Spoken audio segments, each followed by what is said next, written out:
आप the news words देख रहे हैं। मैं अरुण कुमार पांडे, नमस्कार। इधर बिहार में कुछ मुद्दे को लेकर, बयान को लेकर राजनीति गरमाई हुई है। जदयू और राजद के बीच मनोज झा के बयान को लेकर के बार पलटवार शुरू हो गया है और इसको ये कहें कि जदयू में एक अंतर कलह भी है और राजद में भी कुछ इसी तरह की बात हो गई है। दो अलग अलग मुद्दे हैं। मनोज झा जो राजद के सांसद हैं, उन्होंने पिछले दिनों राज्यसभा में जो बयान दिया था, ठाकुर का कुआं पर जो बातें की थी महिला आरक्षण विधेयक पर चर्चा के दौरान, उसको लेकर पहले राजद में विवाद शुरू हुआ। अब सांसद मनोज झा के बयान पर चेतन आनंद जो राजद के विधायक हैं, उन्होंने कड़ी आपत्ति जताई। उसके बाद फिर उनके पिता पूर्व सांसद आनंद मोहन ने उसी ढंग की प्रतिक्रिया बताई। स्वाभाविक रूप से इसको लेकर पार्टी असहज हो गई और राजद अध्यक्ष लालू प्रसाद उनके समर्थन में उतरे।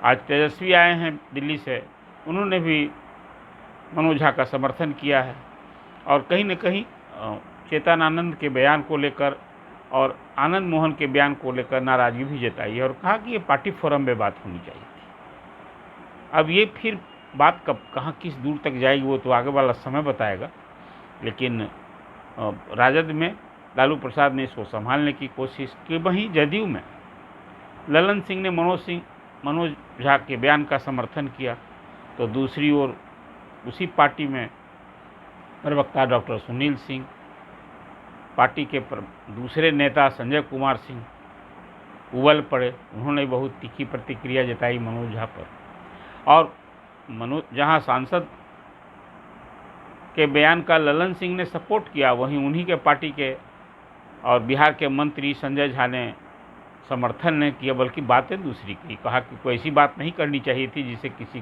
की भावना को ठेस पहुंचे। तो एक अंतर विरोध है।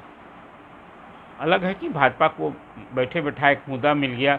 हालांकि भाजपा के भी दो विधायकों नेताओं ने जो बयान दी, वो भी बड़ी तीखी प्रतिक्रिया बताई मनोज झा के बयान पर। लेकिन इस तरह के बयान से मीडिया में सुर्खियां बंटने लगी कि ये कोई राजपूत और वर्सेस ब्राह्मण की बात हो गई। हालांकि कोई ऐसी बात नहीं थी और मनोज झा ने तो कविता पाठ करते हुए स्पष्ट कह दिया था कि जो बात कर रहे हैं किसी जाति विशेष को लेकर मैं नहीं कह रहा हूं, और जो ठाकुर के मिजाज की बात की थी कि वो हम में ठाकुर है, दूसरे में भी ठाकुर है और इसका परित्याग करना चाहिए, कुछ ढंग की बातें उन्होंने की। खैर, अभी तो बयान को लेकर अभी बात थमी नहीं। आज राजद के वरिष्ठ नेता अब्दुल वाली सिद्दीकी ने अब महिला आरक्षण बिल पर अपनी राय जताते हुए मुजफ्फरपुर में एक अलग बयान दे दिया और वो ये कह दिया, जहां आप जानते हैं कि राजद जो है पहले तो वो सवर्णों के लिए 10% आरक्षण हुआ था, गरीब सवर्णों के लिए, उसका भी संसद से लेकर सड़क तक विरोध किया था। और वो महिला आरक्षण जिस स्वरूप में इसको पारित हुआ है, कानून बनाना है, इसका भी राजद विरोध कर रहा है शुरू से ही।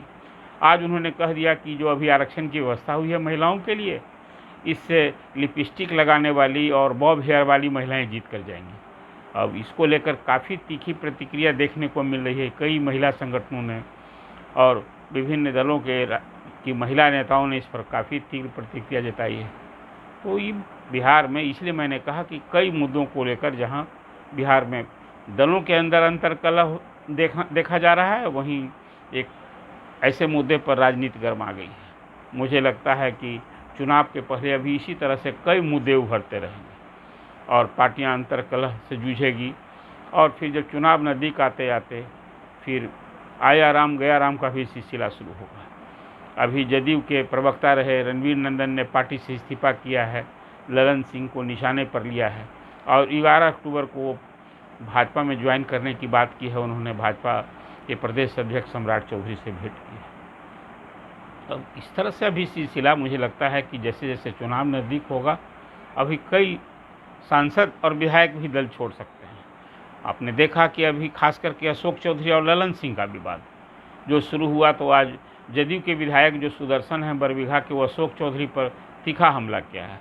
उन्होंने कहा है कि उनके दादा जो सांसद थे राजो सिंह, उस हत्या में उन्हें साजिशकर्ता के रूप में उन पर केस चला था और फिर अब वो उनकी भी हत्या करा सकते हैं। अब इस तरह की बातें जब जैसा मैंने अब कहा कि दलों में जो अंतर कलह हो गया है शुरू, कि कहीं न कहीं ये आने वाले दिन के लिए, इन दलों के लिए, खासकर जो इंडिया के घटक दल में अभी एक साथ चुनाव लड़ने या फिर भाजपा के खिलाफ मोर्चा खोलने का क्या स्वरूप होगा, वो तो देखना बड़ा इंतज़ार का समय होगा। लेकिन ऐसे विवाद से और अंतर कलह से अभी सियासी राजनीति गरमाई हुई है। आप क्या सोचते हैं?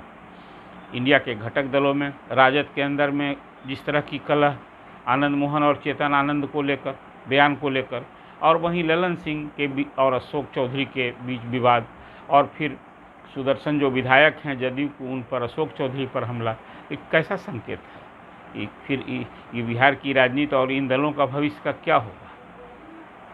आप क्या सोचते हैं? इस पर अपना कमेंट दीजिए और दी न्यूज़ वर्स को सब्सक्राइब कीजिए।